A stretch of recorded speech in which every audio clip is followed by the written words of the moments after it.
Hi, Kelly. So, we are going to take a look at the final 2023 budget versus actual spreadsheet. If you don't have it open, if you would please open it up. I just want to highlight some key things for you to take a look at. So, what you will see is the goals tab. You can read that on your own. That pretty much was from the presentation that I did with the PowerPoint slide, just to kind of highlight and to kind of go back at your own time, say, hey, what was the goal for this? What are we kind of focusing on? And keeping it simple. I did a little payroll breakdown. I don't want, the last thing I would want is for you to feel burnt out where you have to reduce employees and then put yourself in there, okay? I'm not exactly sure how you can get creative with that. If I come across some great ideas, I'll definitely pass them along. But I definitely don't want you to feel like you have to now put yourself into it and burn yourself out. But at least the payroll breakdown gives you an idea of what it would look like per month on just the wages. And then dividing that by weekly, what does that look like per day, divided by 6 days that you are open, just to give yourself a little bit, of idea of what you're looking at. And then the next tab, the 2023 budget tab, at the top, it's going to pretty much show each month. I will fill in the actuals once I get them for each of the months. And then that'll calculate and give us a percentage on if we're over or under the budget on percentage wise, and then dollar amount as well too. If you scroll down just a little bit, this is the kind of area to really kind of focus on mostly is where line 39, where it says prime cost. So remember, keep in mind, for example, for January, it shows your prime cost is 87.24%. All that means is out of the 100% of the total income, how much of that is spent on cost of goods sold.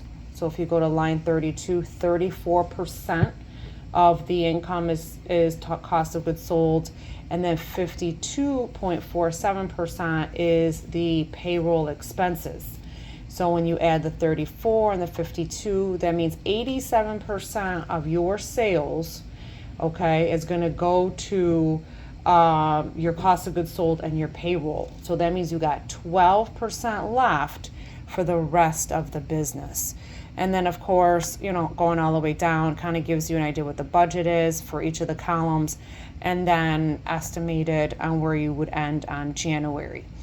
January's still in the mix. I saw your dining week looks fabulous. And so hopefully it's bringing in lots of people, and that number could just totally be in the black. So that would be great. So again, that's the prime cost, and you'll look at that monthly and just kind of get an idea, okay, where can I be? And if you do take a moment and go down, you'll notice that number goes down February, March, April. If you're between 55 and 65, that's good.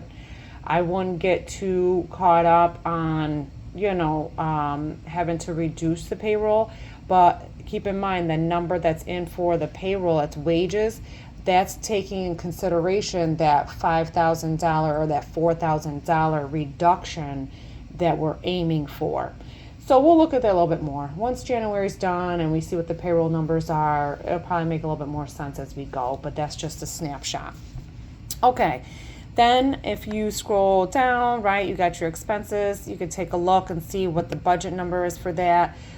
Pretty much just took what it was last year on some of them and divided it by 12. The DoorDash service fees, you'll see all I did with that was take the revenue amount and multiply by 25%.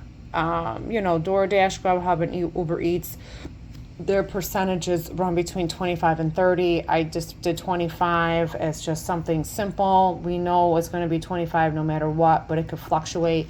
But at least gives us a number of what the fees may look like for that month. The rest, you'll see donations, everything divided by 12. I did mention the email, the orange highlights. So let me know what your budget is for that, except for the Cintas.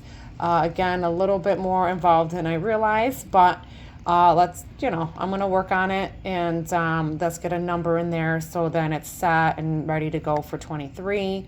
And then same thing going all the way down, budgeted numbers, and then I think that's it.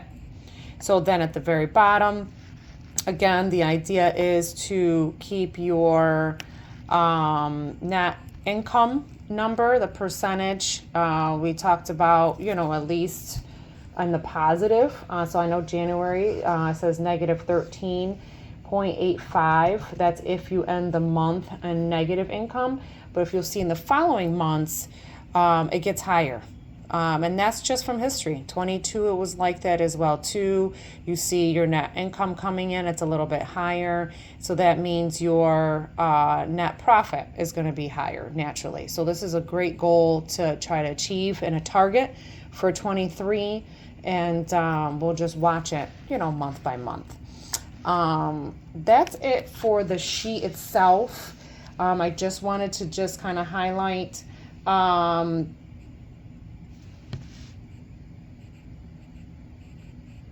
oh, actually, that's it. Everything that I mentioned on the sheet is what I had. If you do have any other questions before we meet, you're welcome to reach out. Otherwise, we'll touch base on a video call and go from there. All right. Thank you so much. Talk to you soon. Bye-bye.